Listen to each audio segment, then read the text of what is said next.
On today's show, John Harbaugh gets disrespected and catches a stray from Nick Wright. We talk about that, OTA storylines, and so much more coming up on Locked On Ravens.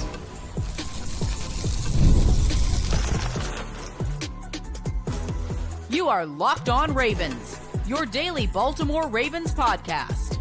Part of the Locked On Podcast Network, your team every day.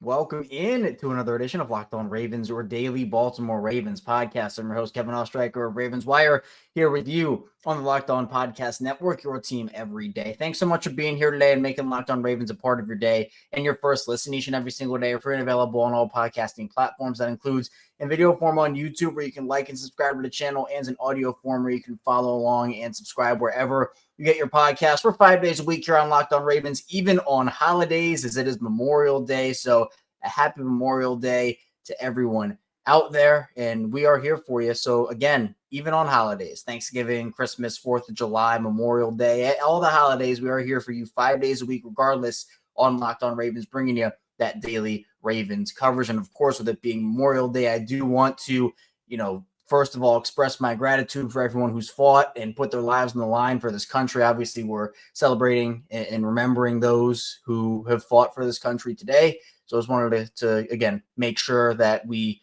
talked about that, and I wanted to send a brief message on that. So really important day, and again, I just want to express my gratitude for that. But here we're talking Ravens football today, as we always do here on the show. And today we're going to be diving into Nick Wright, who certainly has said his fair share of disrespectful things and, talked about Lamar this and the Ravens that.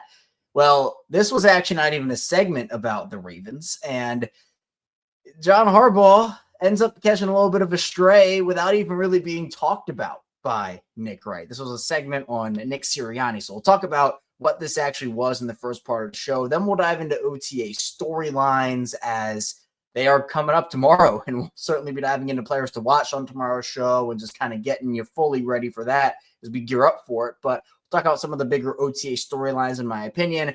And then we'll just talk about where the Ravens go from here, if any more big moves could be on the horizon, or if this really is kind of the roster that they're going to head into the year with for the most part. So let's dive into it here. Again, Nick Wright ends up disrespecting John Harbaugh here. And look, I think that some people might not even take this as disrespect, but I personally think that it was, just because of, honestly, what we saw from, in my opinion, Nick Wright talking about head coaches and not having John Harbaugh on a specific list. So for those that don't know, Nick Sirianni and the Eagles agreed to a multi-year extension, and it has caused waves just about, Nick Sirianni and his coach, and does he deserve an extension? Does he deserve credit for people's Super Bowl win?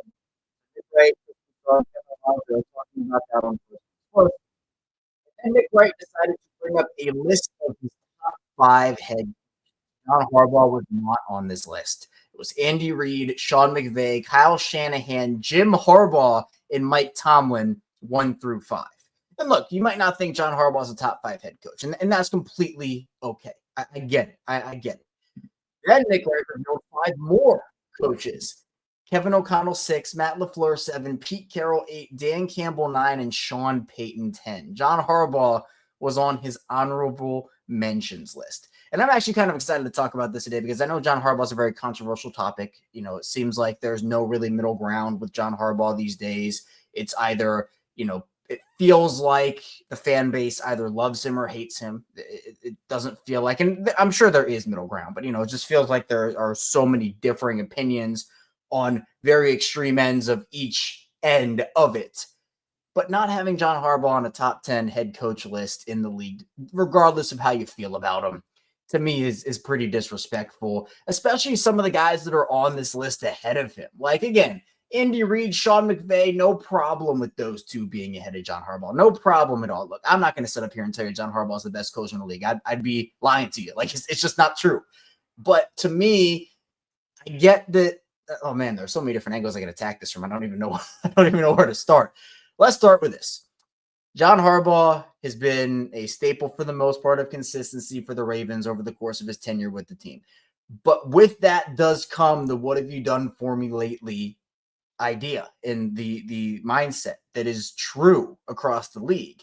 John Harbaugh won a Super Bowl with the Ravens. That Super Bowl was over a decade ago, right? To me, you have to factor that in, but it doesn't really have as big of a bearing as it would have if it was a Super Bowl that was 5 years ago or 3 years ago, right?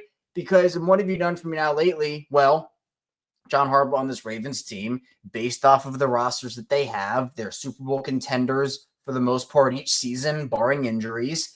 I think that they've underachieved, and John Harbaugh certainly deserves blame for that. Nick Wright talked about John Harbaugh a little bit because Chris Broussard talked about John Harbaugh a little bit with Nick Wright here, and Nick Wright gives more credit to Lamar in the front office for picking out the roster. Nick Wright does think he's a good coach, and look, I think that Lamar did save John Harbaugh's job in 2018. Right? It's honestly a pretty indisputable fact. There are all those rumors about the Ravens were going to get rid of John Harbaugh. Maybe there was a trade in the works that was going to happen. Lamar comes in there, goes 6-1 as a rookie, leads the Ravens to the AFC North crown, and that saved John Harbaugh's job. Right? We would be talking about a completely different head coach, maybe multiple head coaches if it didn't work out, if Lamar didn't step in 2018 and save Harbaugh's job. To me, I think there are a couple of different things you can factor in when talking about how good is a coach, right? There's obviously the winning percentage and the factors. John Harbaugh, for those that don't know, has the second most wins since 2018 with 78 as a head coach. The only one with more is Andy Reid, who has 90. Harbaugh has also, led the Ravens to multiple playoff appearances. And again, playoffs is one thing. Super Bowls is another. Here in Baltimore, it's just the same repetitive story, which I think has honestly soured a lot of people on Harbaugh, which is some of the decisions, right? Some of the teams the Ravens lose to in the regular season. There are all those factors that are factored in. But if there's one thing that you can say about John Harbaugh, is that players, for the most part, I know it's not everybody, but these players will fight for John Harbaugh. They'll get up and play for John Harbaugh. I don't think John Harbaugh has lost the Ravens locker room, but I think the messaging has become a little stale. It's possible. I've come on here and said that, look, it's probably time to move off of John Harbaugh, but they're not going to do it because of the playoffs, them making the AFC Championship game. It was a step back for them last season with the divisional round, but they just weren't going to do it. Whereas this season, I don't think there's a shield protecting John Harbaugh this time around. You're not going to fire your third-year offensive coordinator, your second-year defensive coordinator. You're certainly not going to blame him on Eric DeCosta. It's certainly not Lamar Jackson's fault either. Everybody has a part to play, right? I'm not saying it's 100% on John Harbaugh, 100% on Lamar, 100% on Eric DeCosta. It doesn't work that way. But not having John Harbaugh on a top 10 list, and it's not like Harbaugh has missed the playoffs every single season since 2018. The Ravens haven't, made the AFC Championship game. They did. Yes, there have been disappointing losses to end their seasons, and I'm not giving John Harbaugh an excuse for that. I'm not giving him a pass for that. I'm not giving anybody a pass for that. But you look at some of the names on this list, like Jim Harbaugh. Why is Jim Harbaugh on this list over John? What has Jim done at the NFL level? And look, you can talk about him rebuilding a program at Michigan. I don't care about that. When talking about NFL head coaches, that's a college conversation. I don't care about that. To me, Jim Harbaugh does not deserve to be on here. At least over Harbaugh, and Mike Tomlin at number 5. Isn't Mike Tomlin like the John Harbaugh of the Steelers with less playoff success? Like, isn't that exactly what, like, Tomlin and Harbaugh are two guys that won a Super Bowl way back in the day. Harbaugh and Tomlin haven't had a ton of playoff success recently. The Steelers have barely had any playoff success recently. Harbaugh's had more, and it's not even close. Again, you don't even have to call John Harbaugh a top 5 head coach, right? You don't. But there are some names on this list that I severely question being put over someone that, again, it's not like we're talking about John Harbaugh being 9-7 every year over the last 4 seasons, right? You look at the records, yes, playoff success, Super Bowls, that's a big factor. And, it's crazy because Nick Wright says, I give all this credit to Lamar, and then just absolutely just walks all over him in other segments. So I think that's kind of like, okay, Nick, you got to pick a side. Like, do you like Lamar or do you not? Like, you can't say, oh, well, Harbaugh's not getting credit, it's Lamar, but then you don't even give Lamar the credit. Like, that to me is a little wishy-washy. It's a whole different conversation. But again, Harbaugh since 2018, and again, right, Lamar coming in has played a factor. I think that Harbaugh does benefit from having Lamar. And that's another conversation, right? As a coach, the Ravens have had consistently one of the better rosters in the league. So I do think that, yes, Harbaugh has benefited from Lamar. He has benefited from having a good roster. And because of that, like I said earlier, this Ravens team has underachieved considering what they have had.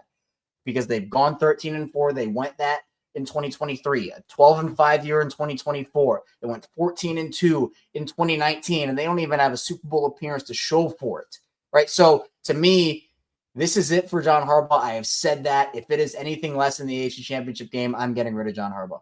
I just am. And I've said that for honestly a couple of years now, where I said after the AFC Championship game, they weren't going to fire him because I don't think that would have been good optics for them. And it honestly didn't make sense once that happened.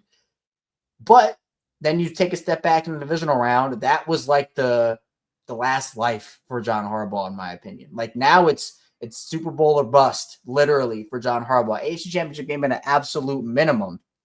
And that's a different conversation as well. That's why I said there are so many different angles you can attack this from. But it's also it's the time management from John Harbaugh, which can be frustrating. It's some of the decisions and, the not having his guys ready to play against teams that they should beat, and that factoring into their record and putting them in bad spots. But at the end of the day, he has a relationship with these players. He has transformed himself into a coach that, really he hears his players. He tries his best to make sure that everybody is heard, it feels like. And Harbaugh, over the course of his 17 years as the Ravens head coach, 0.623 winning percentage and 0.542 in the playoffs. 17 years is a long time to be a head coach. It is. It's practically unheard of these days, if we're being honest.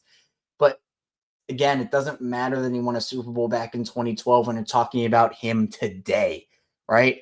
But if winning isn't everything, and Nick Wright said that he factors in, he said that I'm not just going to pick a head coach and say, hey, give me a spreadsheet of the records of these coaches and I'm going to pick the one that has the best. Well, there are a lot of other things that factor in here. And yes, for a guy like Jim Harbaugh, who is, notoriously in front of the camera, he has his Harbaughisms like John does. Sure. Tomlin has the Tomlinisms, whatever. Like, guys can be good like that. But again, Harbaugh, Tomlin, O'Connell, LaFleur, Carroll, I thought Dan Campbell was ranked a little too low on this list at 9. Like, even if you don't think Harbaugh's a top 5 coach, even if you don't think he's a top 10 head coach, right? I personally think he's at least a top 10 coach, and to me, it's not close. You can still understand that the Ravens have underachieved. It's been disappointing, and Harbaugh is going to be held accountable for that, right? And everybody is. Lamar's been held accountable for it. DeCosta's been held accountable for it. Everybody is. But now there's no more shield to me. Just kind of dismiss Harbaugh and say he plays no role in it, despite all of his weaknesses, despite all of the negatives he can bring to the table at times. If the Ravens moved on from Harbaugh, there would be 15 teams, maybe even 20, lining up out the door to try to get him in their building. Sometimes a guy can be a good coach, and it just be time. And if that happens this year, it's not going to diminish the fact that I do think Harbaugh's a good coach, but sometimes it's just time to move on, get a new face in the building. You don't want to make that decision lightly, but at the end of the day, sometimes it is the right decision. So we'll see what ends up happening this year. But coming up in the second part of the show, we're going to be talking a lot more about the Ravens and OTA storyline. So be sure to stay tuned. A lot coming up on the show.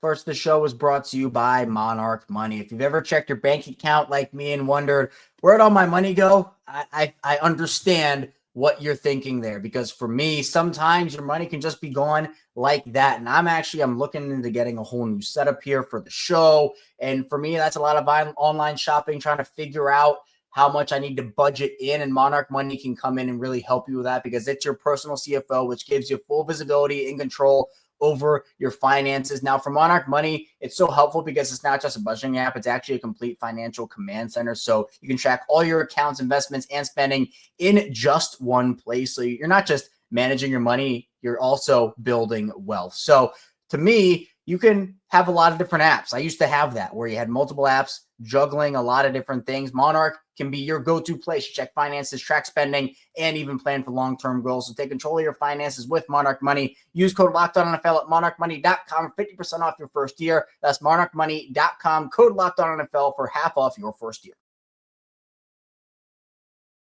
Back on Locked On Ravens, Kevin Oestreicher, still talking with you here on this Monday, Memorial Day. Again, happy Memorial Day to everybody out there. Hopefully you're enjoying your long weekend, the holiday weekend. We do not stop with the content, though, over here on Locked On Ravens. Now, the Ravens have OTAs. They are coming up, and they are coming up fast. Tomorrow is the first day. And look, this is just another, I say it all the time, you're checking off that box. Finally, we're getting to some of these off-season workouts. So, again, what OTAs are? They're voluntary, first of all, and that'll be important later. 10 days it is of organized team practice activity, or OTAs. Now, there's no live contact that's permitted with these, but you got your 7-on-7s, your 9-on-7s, 11-on-11s. All those are permitted. So, Tuesday through Thursday this week, 27th through the 29th. Then you got June 3rd, June 5th, and 6th. And then June 9th through 12th, and then mandatory minicamp kicks off just 1 week after OTAs end. OTAs are really exciting because, again, it's like your first taste of full team activities, or at least what can be full team activities. Now, that doesn't mean the whole team shows up. And honestly, personally, I think the biggest storyline for a lot of people is who does show up. I've said this. I said it last week. If you listened, if you're new, I will repeat it because I just want to make sure everybody knows my stance on it. To me, if it's voluntary, it's voluntary. I don't care if guys don't show up. Now, it would be great if everybody showed up. Like, that's my ideal outcome, is everybody shows up. But because it's voluntary, and I know these guys are working behind the scenes, working with their guys, they can continue on their workout regimens if they want to. And honestly, a reason why it's not as big of a deal to me either is because OTAs are, truthfully, I think, better if young guys get reps, right? Once mandatory minicamp hits, if you're not there, if you're a vet, that's obviously a problem because it's mandatory. If you're not there for something that's mandatory, then that, it opens up a whole another can of worms. But in my opinion, these voluntary OTAs give opportunities to the younger players to go out there and hopefully show off some of their stuff. And again, I know there's no live contact, but that's the thing. Like, how much does Lamar Jackson need OTAs, right? How much does Marlon Humphrey or Roquan Smith? Do those guys need to be there? I mean, sure, it'd be great. You're establishing camaraderie, getting back in the rooms with the coaches and on the field with the coaches and getting some of those reps in. Every rep is important, but I'm talking about need. Like, I think for some of these young players, it's important, especially because once you get into the mandatory minicamp and training camp and whatnot, those guys are getting all the first team reps. I think it's valuable for some of these younger players to go out there like a Malachi Starks, Mike Green, other players like a Trenton Simpson, David Ajabo, and we'll get into some of these guys, players to watch on tomorrow's show. But you're looking at those guys and you're like, hey, what can these guys show? And I think that's very valuable and very important. So look, if Lamar doesn't show up, it's okay. It's okay. I know it's not ideal, but it's okay. Right? I'm not going to punish Lamar for not showing up with something that's voluntary. I'm not going to punish any of these guys for doing that, right? It's their right. Literally, it is their right where they can show up if they want to. And some vets will. I'm sure vets will show up. But will 100% of the team show up? I'm not sure. I would probably say no to that question, but crazier things have happened. And, I am excited to see who shows up and who doesn't. And I'm not going to give anybody a, gold star if they do, or X on their sheet if they don't. But, it's certainly something people definitely watch nowadays, and we'll see. I think another big storyline, and he kind of talked about it, or at least I kind of talked about it with some of the players that I mentioned a little earlier, is some of these younger players fighting for spots to start. But the big thing with this roster is there really aren't a lot of spots, right? There really aren't a lot of opportunities for guys to earn starting jobs. A lot of this roster, and we'll talk about it a little bit more in the final part of the show, but a lot of this roster is pretty set in stone. And what comes with that is a lot of these vets, there aren't a lot of competitions, right? We've had years on this show. We've had years watching and covering this team here on Locked On Ravens where we talk about like 10 different positional battles or 7 different starter jobs up for grabs across all 3 phases. And that just it doesn't feel that way this year. And the reason it doesn't feel that way is because it is just not the case. I mean, obviously both guard spots are up for grabs. The spot behind Ardarius, or I guess left from Ardarius's injury, is up for grabs, but that's not necessarily a starting spot. I think with Malachi Starks there, I mean, they're not going to just hand Malachi the job, but I mean, let's be real. I think we can all kind of assume Malachi is going to win that job. The other inside linebacker spot next to Trenton Simpson, or next to Roquan Smith. Wow. Yeah. If Trenton Simpson was the number one inside linebacker and Roquan was fighting for that job, that'd be something else. But yes, next to Roquan Smith, that other inside linebacker job, which Trenton Simpson is competing for, by the way, that's another one. Teddy Buchanan, who is another one of their draft picks, could be an option there as well. But really, other than that, that's it. I'm quickly going down the list, and yeah, I mean it really feels like both guard spots, second inside linebacker spot, and the third safety spot. Yeah, maybe the nickel spot, but that's not necessarily a job up for grabs. I think it's more just so who they want to play there. Are they going to play Marlon there? Are they going to play Kyle Hamilton there? Is TJ Tampa going to get an opportunity? How is that going to look?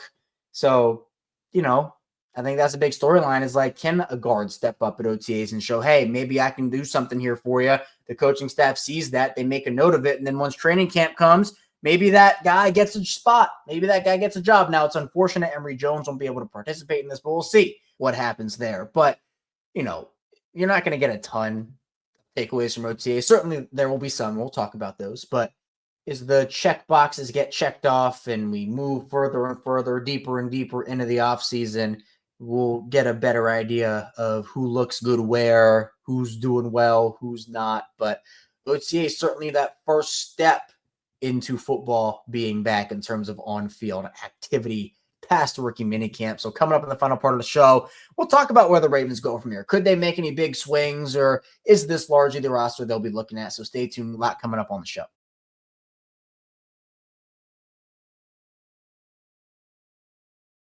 Back on Locked On Ravens, Kevin Oestreicher still talking with you here on this Monday. It is Memorial Day. First episode of the week. We'll have 4 more of these coming your way this week, as we always do here on Locked On Ravens, as we are 5 days a week, rain or shine. I guess that really doesn't affect me because I'm inside, but regardless, we are always here for you on the show. So be sure to like and subscribe in video form and audio form. It's the same show, both audio and video. And if you're an everydayer, really appreciate you tuning in, listening, watching each and every day. If you're new to the channel, new to the show, welcome in. Hopefully you stay a while. We'd love to have you be a part of the community. And if you're somewhere in the middle, thank you for tuning in as well. Now, do the Ravens largely have their roster set, or could there maybe be a swing move or two that end up happening? I think, to me personally, and I kind of talked about it in the second part of the show there, I think Baltimore's pretty set with what they have. They could sign a safety to replace Ardarius Washington, but outside of that, I really don't see them making any more big splashes. Now they have John Jenkins as their run stuffer. Literally, this roster probably only has 1 or 2 more additions. And the fact that it is, and I talked about this, I think this is the best roster in the Lamar Jackson era. I talked about that on last week's show. So if you want to go and listen, we had a bunch of awesome guests on last week as well. So if you want to listen to those shows, highly recommend those. But I think this is the best roster in the Lamar Jackson era. And you can talk about that from the top down, not just the star power, right? Because that certainly does play a factor. Star power is huge, but it's the depth. It's how deep they are at multiple different positions. And, you can talk about that from a wide receiver perspective, where I feel better about DeAndre Hopkins as I did as opposed to Nelson Aguilar last season. You can talk about the D-line room, which lost Michael Pierce and Brent Urban, but, they replaced that with Aeneas Peebles as well as John Jenkins. I think in the cornerback room, you're really deep there as well, especially if TJ Tampa can take another leap and Chidobe Awuzie can get back into form. Even you talk about tight end, it's the deepest tight end room in the league. Offensive line-wise, yeah, you know what? Their guard positions might not be super stable right now. We don't really know who's going to start at either one, but they have 4 different options, in my opinion, that can really make a play for that early on. And whether it is Falele and Voorhees, or whether Cleveland surprises and wins a job, or if it is Emory Jones that steps up, you still have options there. Something, honestly, I just don't think the Ravens have had as much of last season at that spot.